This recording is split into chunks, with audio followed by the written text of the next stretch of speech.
Aleluya. Querido Padre Dios, te doy gracias en esta hermosa hora, porque es una hora especial, Señor, en la cual podemos desarrollar el tema que tú quieres que nosotros sepamos, porque tu palabra es verdad y tu palabra es vida. Tú nos prometes vida eterna, Señor, aquel que te es fiel. Y estamos, Señor, a punto de culminar este año. Anhelamos, Señor, que una palabra descienda del cielo como un aceite derramado sobre nuestra cabeza, Señor, y pueda quitar todo pensamiento incorrecto y poner los pensamientos que son en ti. Libéranos, Señor, de toda actitud y toda actividad que no es correcta, Señor, ante tus ojos. Permítenos, Señor, cerrar con broche de oro este año dando gracias, Padre, por tus bondades y tus misericordias, porque te has revelado a nosotros, Señor. Gracias, Padre, porque tú eres bueno y porque para siempre es tu misericordia. Y ayúdanos a desarrollar este tema en esta hermosa hora, Padre, que sea comprensible a nuestro corazón, que tú traigas el entendimiento, abra nuestros ojos del entendimiento para poder atesorar el tesoro más grande, Señor, el cual tú anuncias desde siempre. Gracias, Padre, gracias, Hijo, gracias, Espíritu Santo de Dios, quien renueva nuestra vida de día en día y trabajas de una manera preciosa, preparándonos para esas bodas que tendremos con nuestro amado Salvador. Gracias, mi Dios, por haber enviado a tu Espíritu Santo a morar en nosotros y hacer el trabajo de la vindicación, Señor, y del lavamiento de nuestro ser para que nuestras vestiduras estén limpias, mi Rey, en esa gran presentación. Gracias te doy en esta hora, recibe la gloria por los siglos de los siglos. Amén y amén. Que Dios me los bendiga en esta hermosa hora. Queremos traer este estudio.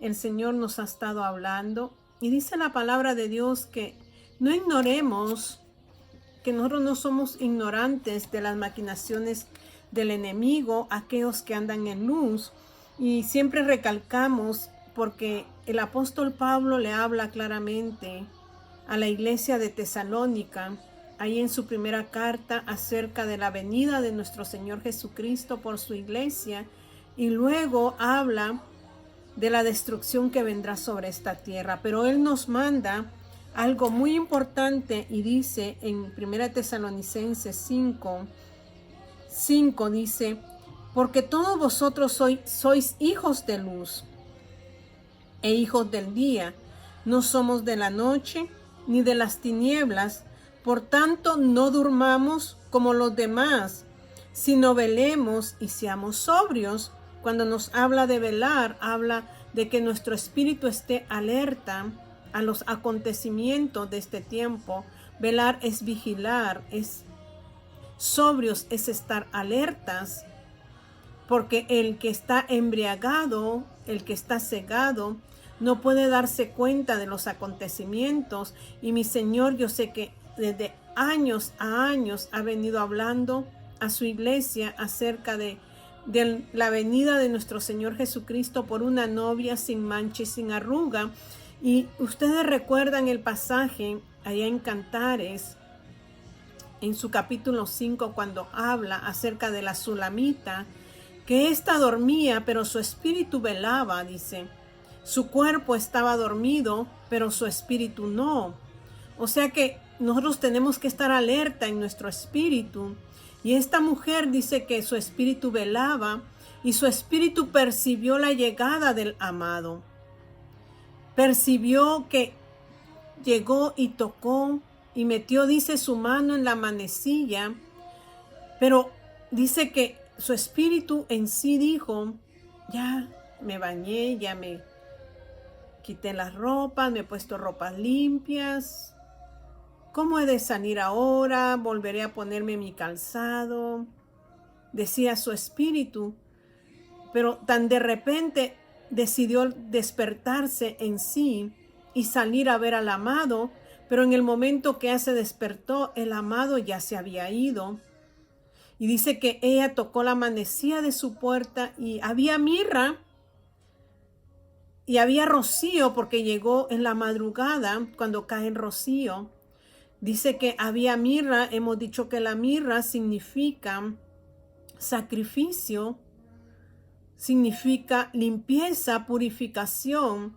La mirra la usaban en el Antiguo Testamento para embalsamar a los muertos. Por eso cuando vinieron aquellos magos a ver a Jesús, al nacimiento de Jesús, dice que llevaron incienso, mirra y oro, representando que él era rey, representando que él era sacerdote y representando su muerte en la cruz por nosotros, porque en un pasaje de Isaías dice que cuando Jesucristo venga de nuevo por su iglesia, va a haber oro, habla de oro y habla de incienso, pero no habla de mirra, porque Jesús ya no va a ser sacrificado.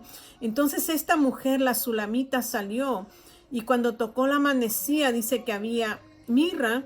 Eso significa que en este momento la iglesia misma tiene que estar velando, vigilando, ser sobria, estar atenta cuando el amado llegue, porque es necesario que nosotros tengamos una relación de intimidad con Dios. ¿Por qué? Porque es cuando Él nos puede aconsejar, dice el salmista, y es cuando verdaderamente Él puede mostrar lo que hay dentro de nosotros, mostrar nuestra conciencia para poder ser purificada y limpiada. O sea que noche a noche nosotros tenemos que purificarnos por el lavamiento de su palabra. Entonces esta mujer dice que su espíritu velaba, pero su cuerpo dormía. Y cuando se despierta en sí, busca al amado, pero el amado ya se ha ido. O sea que fue muy tarde. Y dice que ella salió por la calle buscando al amado, pero dice que fue apresada por los guardas de la noche, quienes la desnudaron y la golpearon. Por eso Dios dice que nosotros somos de luz. Y aquí dice en Primera de Tesalonicenses: mas vosotros, hermanos, no estáis en tinieblas, para que aquel día os sorprenda como ladrón. O sea que a la amada no la va a sorprender la venida de su amado, porque su amado está pronto a aparecer y Dios nos está revelando cosas hermosas a través de su palabra. Por eso es necesario que usted y yo estemos atentos a escuchar su palabra. Somos un cuerpo y nadie es más en ese cuerpo, porque cada quien tiene su diferente función. Y la función que tiene es importante dentro del cuerpo de Cristo. Y nosotros hemos estado teniendo palabra de revelación. Y yo me gozo mucho porque hay una sierva con nosotros que ha pasado momentos difíciles, pero como Dios le ha estado abriendo sus ojos y ha puesto interés en su corazón cada día de tener esa relación. Quizás no seamos perfectos, pero Dios está hablando a nuestro corazón y Él va a hablar a aquel que quiera escuchar, porque Él nos habla a todos, pero no todos ponemos atención. Muchos estamos distraídos, pero la iglesia no debe estar distraída. Y dice para que aquel día os sorprenda como ladrón. Nosotros no vamos a estar en tinieblas, porque todos vosotros sois hijos de luz. Está hablando de su iglesia, e hijos del día. No somos de la noche ni de las tinieblas. Por tanto, no durmamos como los demás, sino velemos y seamos sobrios. Pues los que duermen de noche, duermen, y los que se embriagan, de noche se embriagan. Pero nosotros que somos del día, seamos sobrios, habiéndonos vestido con la coraza de fe y de amor, y con la esperanza de salvación como yelmo. Tenemos una esperanza, el retorno de Jesús por su novia, por su amada, la cual se está preparando día a día. Y cuando leemos esto, entonces había inquietud en esta sierva, y me dijo: amada, usted ha leído lo de Jueces 19. Entonces me recordé de esta historia de Levita, que salió a buscar a su concubina y todo el desastre que ocurrió. Y me llama mucho la atención porque Dios nos está hablando. Entonces ella dice, cuando yo estaba leyéndolo, en mi corazón nació algo que yo sé que no es correcto. Dice, yo me pregunté y dije, ¿dónde estaba el Señor? ¿Por qué sucedió todo esto? Y muchos, cuando han pasado acontecimientos terribles, preguntan, ¿dónde está el Señor? Pero la palabra de Dios, hemos hablado que dice en Lamentaciones, en su capítulo 3, Lamentaciones lo escribió Jeremías, que le dicen el profeta llorón. ¿Y por qué le dicen el profeta llorón? No porque llorara por cualquier cosa, sino que Jeremías lloraba porque su pueblo no entendía. Dios enviaba palabra a Jerusalén para que se preparara y dejara de actuar de la manera que estaba actuando. Y hoy en día Dios sigue hablando que nos preparemos, que seamos sobrios, que dejemos de estar practicando lo que practicábamos cuando éramos pecadores, que practiquemos cada día el limpiar nuestra conciencia con su palabra. Y dice aquí en Lamentaciones 3, por la misericordia de Jehová, no hemos sido consumidos, porque nunca decayeron sus misericordias. Por la misericordia de Dios es que aún nosotros estamos de pie, porque Él está esperando el momento en que nosotros volvamos a Él, como dijo Daniel, y volví a Él mi rostro. Dios está esperando por usted y está esperando por mí, para que nosotros nos volvamos a Él y caminemos basados en el camino de Él. Entonces dice, por la misericordia de Jehová no hemos sido consumidos, porque Él nos puede consumir en un abrir y cerrar de ojos, porque Él es el dueño del oro y la plata, el dueño del universo. Entonces dice la palabra de Dios, porque nunca decayeron sus misericordias, nuevas son cada mañana, grande es tu fidelidad. Mi porción es Jehová, dijo mi alma, por tanto en Él esperaré. ¿Cuál es su porción en este tiempo? Porque vivimos tan afanados y turbados por los acontecimientos de este mundo y no nos damos cuenta de que lo principal es estar atentos a la palabra de Dios.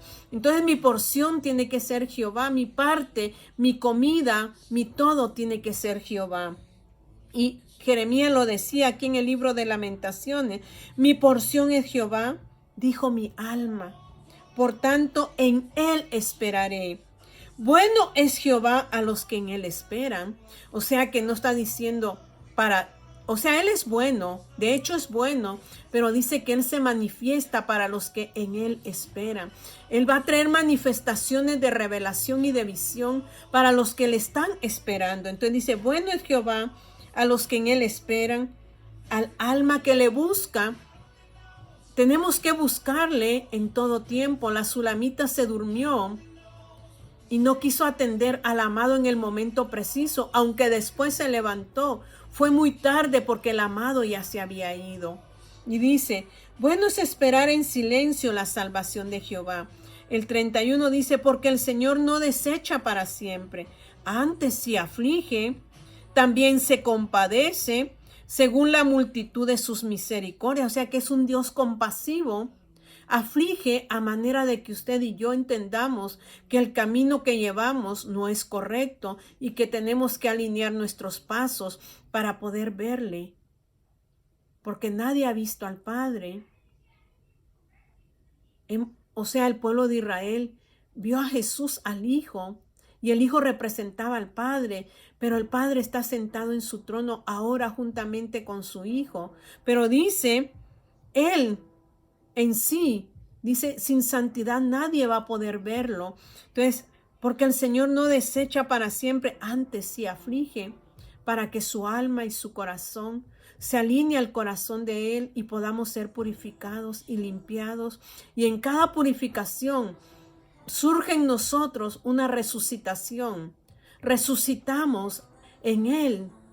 Cada vez que hay una aflicción en nuestro ser, y nosotros mostramos gratitud a Él, entonces resucitamos en Cristo. Por eso son las aflicciones, para que nos demos cuenta que necesitamos de Él y que nuestra bajeza como seres humanos hay que irla eliminando. Entonces dice, antes se aflige también, se compadece según la multitud de sus misericordias, porque no aflige ni entristece voluntariamente a los hijos de los hombres. Su voluntad no es afligirlo voluntariamente ni entristecerlo. Y muchos decimos, oh, sucedió aquello, ¿dónde estaba Dios? ¿Qué pasó con Dios? No, porque dice más adelante aquí en Lamentaciones, en el 3:37, ¿quién será aquel que diga que sucedió algo que el Señor no mandó? ¿De la boca del Altísimo no sale lo malo y lo bueno? ¿Por qué se lamenta el hombre viviente? ¿Por qué nos lamentamos? Dice, lamentémonos en nuestro pecado. Le echamos la culpa a Dios de todo, pero no nos lamentamos por el pecado que está en nosotros. O sea, ¿por qué aflige el Señor?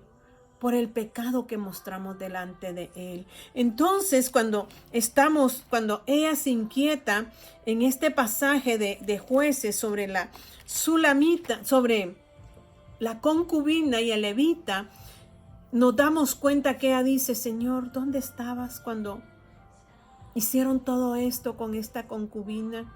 Entonces viene a su corazón la revelación de Dios, la respuesta de Dios y le dice, cada quien recibe de su propio pecado. El pueblo de Israel no quiso ser gobernado por Dios. El pueblo de Israel desechó a Dios como su gobierno y decidió un gobierno humano, y hasta la fecha nosotros estamos gobernados por los humanos, pero el gobierno humano muchas veces hay injusticia. No hay justicia, porque nosotros aún no hemos sido restaurados. Entonces hay maldad en el corazón del hombre, mas en el corazón de Dios solo existe el amor. Pero el pueblo de Israel lo desechó y pidió un rey, pidió un gobierno humano. Y aun cuando vino Jesús para rescatarnos, también lo desecharon porque querían un hombre que trajera un reino, que estuviera sentado en su trono y pudiera regir humanamente. Cuando Jesús vino para traer salvación a su pueblo primeramente, pero lo desechó. Entonces entramos nosotros a lo que es ahora la iglesia. Entonces aquí dice en Jueces 19, jueces, ¿por qué se le llama jueces? Porque son jueces los que están gobernando, pero el gobierno principal es Dios. Ahí está Gedeón, ahí está Sansón, ahí está Débora. Y dice que cuando había un gobierno, el pueblo caminaba rectamente, pero cuando el gobierno terminaba, el pueblo decaía y volvía a su vida de pecado. Entonces el pueblo de Israel estaba en pecado. Entonces los levitas se habían desaparecido, los sacerdotes, pero este levita lo encontraron los de Dan y le dicen que él pueda representarlos, pero habla de que este levita estaba viviendo con una concubina. Usted sabe que es una concubina. Los reyes se casaban cuando hallaba gracia aquella mujer delante de ellos, pero cuando no hallaban esa gracia para casarse, las tomaban como concubinas, las apartaban, y cuando ellos se recordaban de ellas, iban por ellas, pero estas concubinas no podían no podían casarse, sino que quedaban allí para cuando el rey quisiera estar con ellas. Entonces dice el 19, en aquellos días cuando no había rey en Israel, hubo un levita que moraba como forastero en la parte más remota del monte de Efraín, el cual había tomado para sí mujer concubina de Belén de Judá, y su concubina le fue infiel. O sea, la concubina le fue infiel. Y se fue de él a casa de su padre, a Belén de Judá, y estuvo allá durante 4 meses. Y se levantó su marido y la siguió para hablarle amorosamente, o sea que decidió el levita volver con ella y hablarle amorosamente y hacerla volver. Y llevaba consigo un criado y un par de asnos, y ella le hizo entrar en la casa de su padre. Y viéndole el padre de la joven, salió a recibirle gozoso. Y le detuvo su suegro, el padre de la joven, y quedó en su casa 3 días. O sea, el levita quedó 3 días en la casa de la concubina, comiendo y bebiendo y alojándose allí. Al 4.º día, cuando se levantaron de mañana, se levantó también el levita para irse, y el padre de la joven dijo a su yerno: conforta tu corazón con un bocado de pan, y después os iréis. Y se sentaron ellos dos juntos y comieron y bebieron. Y el padre de la joven dijo al varón: yo te ruego que quieras pasar aquí la noche, y se alegrará tu corazón. Pero la historia usted la puede leer en casa. Y dice, ya después, en el 9, luego se levantó el varón para irse, él y su concubina y su criado. Pero el suegro dice que se quede. Y más el hombre, dice el 10, no quiso pasar allí la noche, sino que se levantó y se fue. Y llegó hasta enfrente de Jebús, que es Jerusalén, con su par de asnos ensillados y su concubina. Y estando ya junto a Jebús, el día había declinado mucho. Y dijo el criado a su señor: ven ahora y vámonos a esta ciudad de los jebuseos, para que no pasemos en ella la noche. Y su señor le respondió: no iremos a ninguna ciudad de extranjeros que no sea de los hijos de Israel, sino que pasaremos hasta Gabaa. Y dijo a su criado: ven, sigamos hasta uno de estos lugares para pasar la noche. No quiso ir con los jebuseos porque eran extranjeros, era un pueblo idólatra, sino que el levita decidió quedarse en su lugar, ahí mismo, con los suyos, con la tribu de, ¿qué dice ahí? De Benjamín.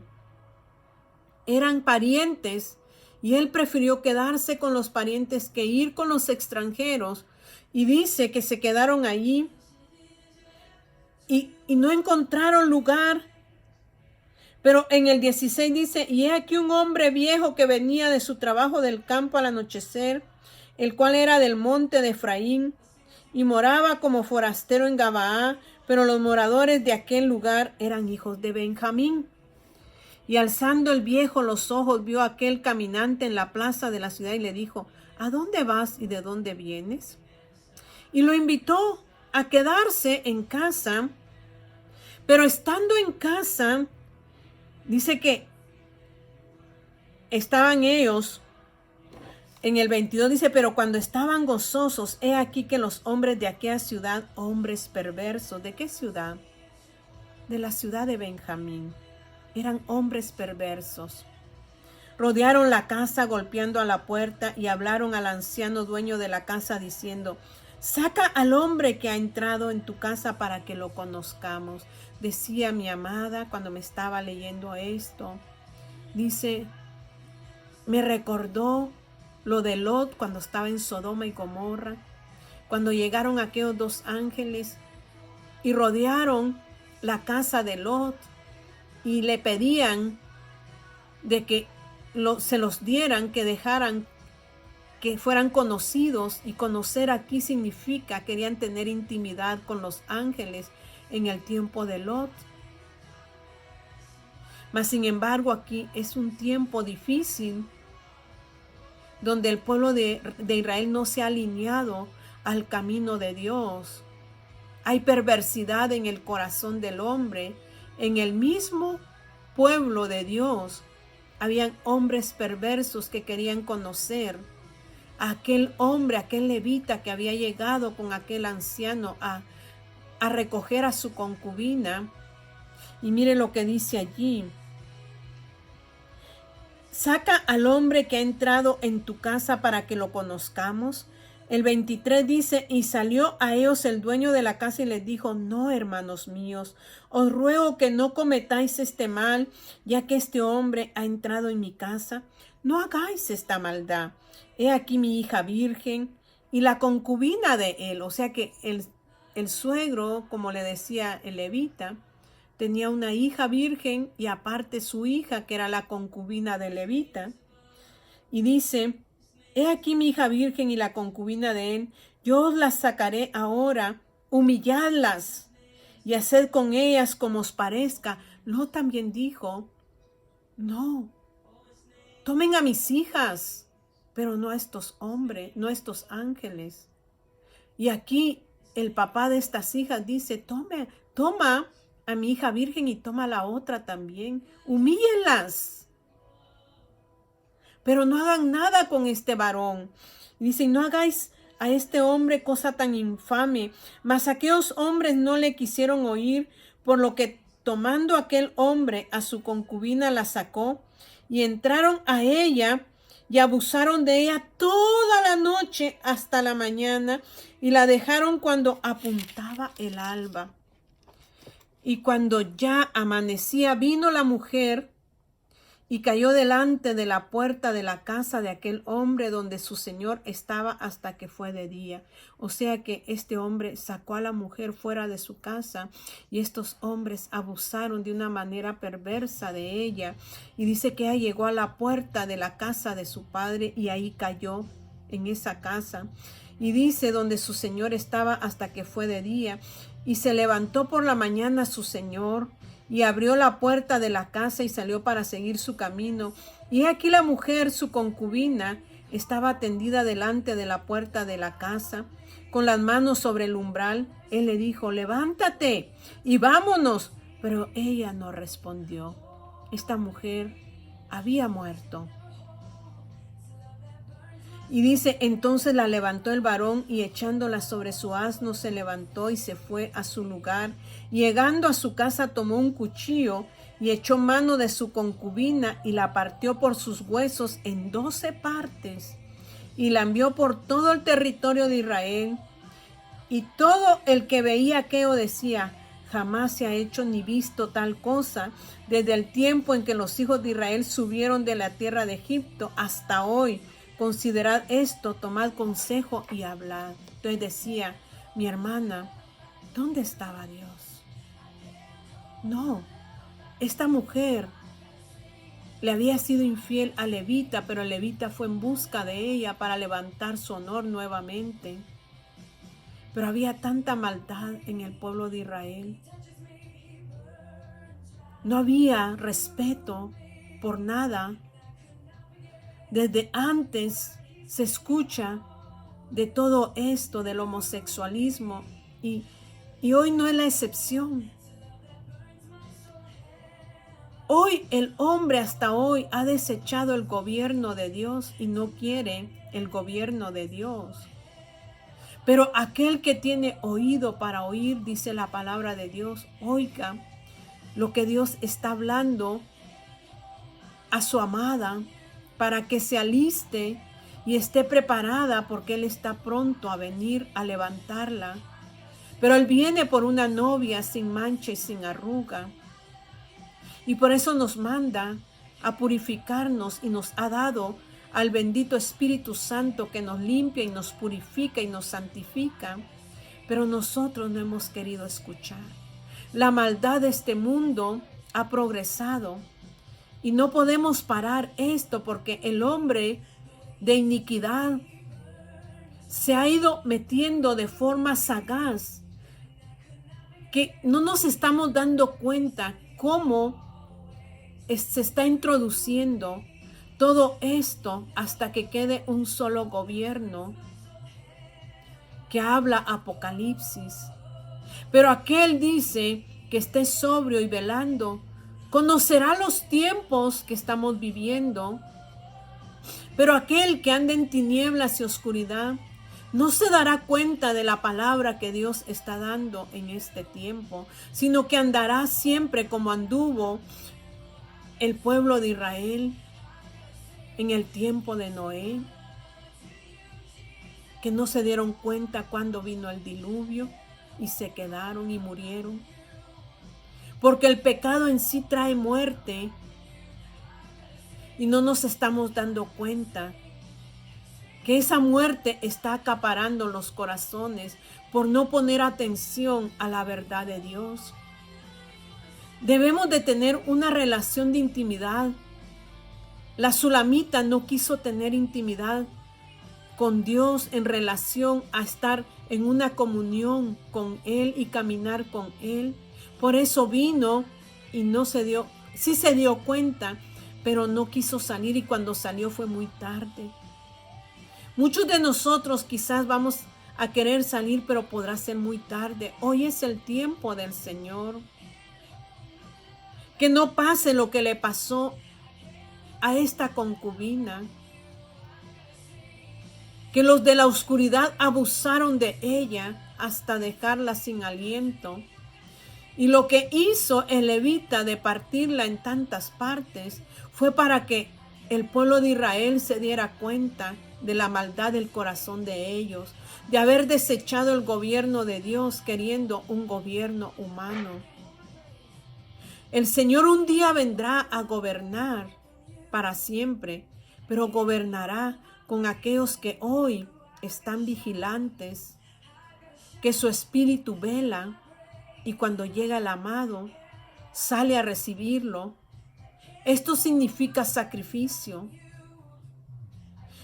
El que se aparta de la cobertura de Dios corre el riesgo que corrió esta concubina, y que también esta mujer que hablamos, la sulamita, el riesgo que corrió ella también, de que la golpearon y la desnudaron. Fuera de la cobertura de Dios no hay protección. Por eso dice la palabra, fuera de mí nada podéis hacer. Cada día tenemos que hacernos uno con Él para poder llegar a donde Él quiere llevarnos, aunque hayan momentos de aflicción. Son momentos en los cuales morimos a nosotros mismos, pero resucitamos en Él. Yo le digo en esta hora que tomemos la decisión de que nos gobierne Dios y que estemos vigilantes para que no nos sucedan estas cosas que nos atrape la noche, las tinieblas, y no nos demos cuenta cuando Él venga. Cierre sus ojos allí. Querido Padre Dios, una palabra sabia, una palabra de reflexión. Ayúdanos, Padre eterno, a poder entenderla y poder tomarla, Señor, y poner nuestra vida al día contigo, para que no nos agarre la oscuridad, Señor, el gran día del Señor, sino que podamos, Señor, estar en la luz, y cuando venga el amado, podamos ser alzados con Él. Podamos ser levantados con Él e ir a las moradas para aquellas bodas que van a suceder, Señor, aquella boda que va a suceder, y luego regrese al banquete, mi Dios, donde tome su gobierno por completo en esta tierra. Gracias te doy, Señor, porque eres bueno, porque para siempre es tu misericordia, y tú nos revelas de día en día, Señor, todas las cosas. Gracias, Padre, en el nombre de Jesús. Amén y amén. Que mi Dios me los bendiga y tomemos en cuenta la palabra que Dios nos da.